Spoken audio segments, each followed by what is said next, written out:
வணக்கம். நான் ஸ்ரீரங்கம் ரவி உங்களோட பேசிகிட்ருக்கேன்.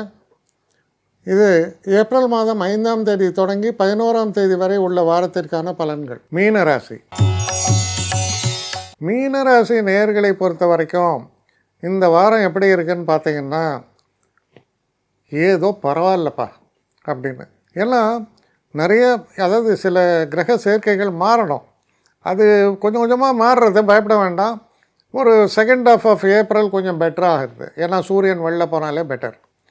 இந்த மாதிரியான ஒரு காலகட்டத்தில் ஹெல்த்து சம்மந்தமாக கொஞ்சம் கவனமாக இருங்க. உஷ்ணாதிக்க நோய்கள் தாக்குவதற்கான வாய்ப்புகள் அதிகம். அதனால் ஹெல்த்து சம்மந்தமாக கொஞ்சம் கவனமாக இருங்க. அதே மாதிரி இந்த தொற்று வியாதிகள், இந்த மாதிரி பிரச்சனைகள்லாம் வரத்துக்கான வாய்ப்புகள் உண்டு. அப்போ primary care is your health. அதுக்கப்புறம் உங்கள் மூட்ஸு, இந்த மூட்ஸை மூட் ஸ்விங் இருக்கும். திடீர்னு நான் ரொம்ப என்னை பற்றி குறைவாக மதிப்பிட்டுக்கிறேன், ஒரு மாதிரி டிப்ரெஷனாக இருக்கேன், இதெல்லாம் சொல்லாதீங்க. ஏன்னா இது வருவதற்கான வாய்ப்பு இருக்குது. அப்போ இருக்குதுன்னு தெரிஞ்சால் நம்ம என்ன செய்யணும்? இது ஒரு காலப்போக்கில் வரக்கூடிய பாசிங் க்ளவுடு தான் அப்படின்னு அந்த நேரங்களில் நம்ம அமைதி காத்தாலே போகிறோம். அந்த நேரத்தில் போய் ரியாக்ட் ஆகக்கூடாது. சில பேர்லாம் சொல்லுவாங்கட்டே என்னை புலம்ப விடுங்கடா அப்படிமா. அந்த மாதிரி புலம்புறதுல போயிட்டு இல்லை. முடிஞ்ச வரைக்கும் நம்ம இதாக இருக்கணும். ஏன்னா அந்த இதில் பாருங்கள், உங்கள் ராசியில் சனி செவ்வாய் சூரியன் எப்படி இருக்கும்? 3 எதிரிகள் ஒன்றா உட்காந்துன்னு இது பண்ணும்போது நம்ம கொஞ்சம் பாதிப்பு அதனால் ஏற்படுறது. அதனால தான் இந்த வார்னிங்ஸ் எல்லாம் உங்களுக்கு சொல்ல வேண்டியதாக இருக்குது. ஆனால் இது என்ன தொழில் விஷயத்தில் பாதிக்குமா? எந்த விஷயத்துலையும் அதுவாக பாதிக்காது.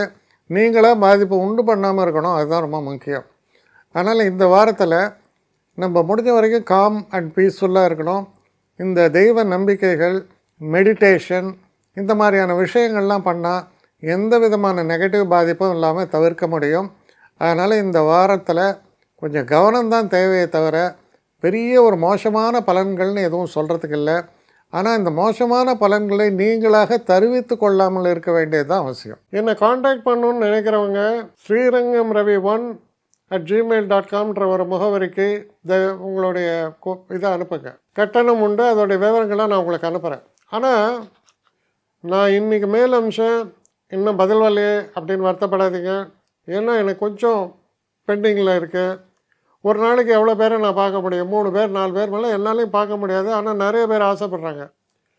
ஆனால் கண்டிப்பாக நான் எல்லாருக்கும் ரிப்ளை பண்ணுவேன். சில நேரங்களில் 3 to 4 வீக்ஸ் ஆகும் என்னுடைய ரிப்ளை வரத்துக்கு. ஆனால் வரும். ஏன்னா நான் எல்லோரும் ஒரே நேரத்தில் ஒரு நாளைக்கு 10 பேர் பார்க்கணுன்னா முடியாது. ஸோ அதை கன்சிடர் பண்ணுங்கள். நான் நிச்சயமாக ரெஸ்பாண்ட் பண்ணுவேன். இதில் இந்த கல்யாண பொருத்தங்கள் போன்ற விஷயங்களை ஓரளவுக்கு அவசரமாக பார்க்கணுன்னு நினச்சா அதுக்கு ஓரளவுக்கு ப்ரையாரிட்டியும் தரேன். அதனால் கொஞ்சம் பொறுமை காக்க வேண்டும். கொஞ்சம் டிலே ஆகிறதுக்காக என்னை மன்னிக்கணும். ஆனால் ஐ மீன் ஹெல்ப்லெஸ் சுச்சுவேஷன். அதனால தான் நிச்சயமாக ஐ வில் ரிப்ளை யூ.